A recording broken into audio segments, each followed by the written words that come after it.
पुण्यातल्या विश्रांतवाडी परिसरामध्ये विद्यार्थी वसतिगृहामध्ये जहाल नक्षलवादी हिडमाचं उदात्तीकरण करण्यात आल्यामुळे वाद निर्माण झालाय।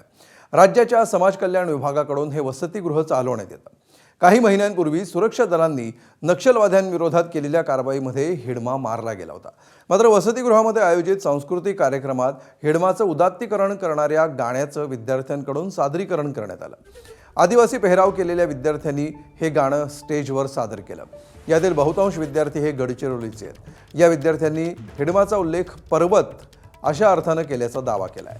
नक्षलवादी हिडमाबद्दल आपल्याला ठाऊक नव्हतं असं या विद्यार्थ्यांचं म्हणणं आहे।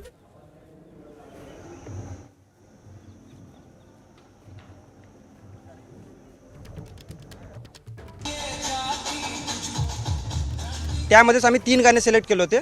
एक होतं अंबरपरा तुंबरपरा आणि एक होतं आदिवासी जंगल रखवाला रे आणि तिसरा होता इडमा। इडमाबद्दल आम्हाला एवढंच माहीत होतं की इडमा एक पर्वत आहे। त्या व्यतिरिक्त आम्हाला काहीच माहीत नव्हतं की इडमा एक नक्षलवादी आहे म्हणून। आणि सांगायचं झालं तर आदिवासी जंगल रखवाला म्हणून आदिवासी एक जंगलाच्या रखवाली करते आणि अंबरपरा तुंबरपरा हे गाणं एक डान्सचा याच्या उद्देशानेच आम्ही घेतलं होतं। त्या टाईमला आम्ही एवढं बघितलं नाही की लिरिक्स काय आहे। आम्ही फक्त म्हणजे पहिलं गाणं गेलो होतं अंबरपरा तुंबरपरा, त्याच्यानंतर घेतलं होतं आदिवासी जंगल रखवाला। मग सजेशनमध्ये आम्हाला आलं होतं हे गाणं आलं होतं, आम्ही लावलं। फक्त बीट्स छान आहे म्हणून हे गाणं आम्ही वापरलं, फक्त त्यापेक्षा आमचं काही वेगळं हेतू काहीच नव्हतं। त्याची हिस्ट्री आम्हाला काहीच माहीत नव्हती सर। आम्हाला ते गाणं जेव्हा आम्ही आदिवासी जंगल रखवाला हा गाणं सिलेक्ट करत होतो तेव्हा ते सजेशनमध्ये आलं होतं। मग ते गाणं जसं लावलं ते डीजेवर होतं, मग त्याचे वाईब्स आम्हाला चांगले वाटले होते। मग तेव्हा कुठं आम्ही ते गाणं निवडलं होतं।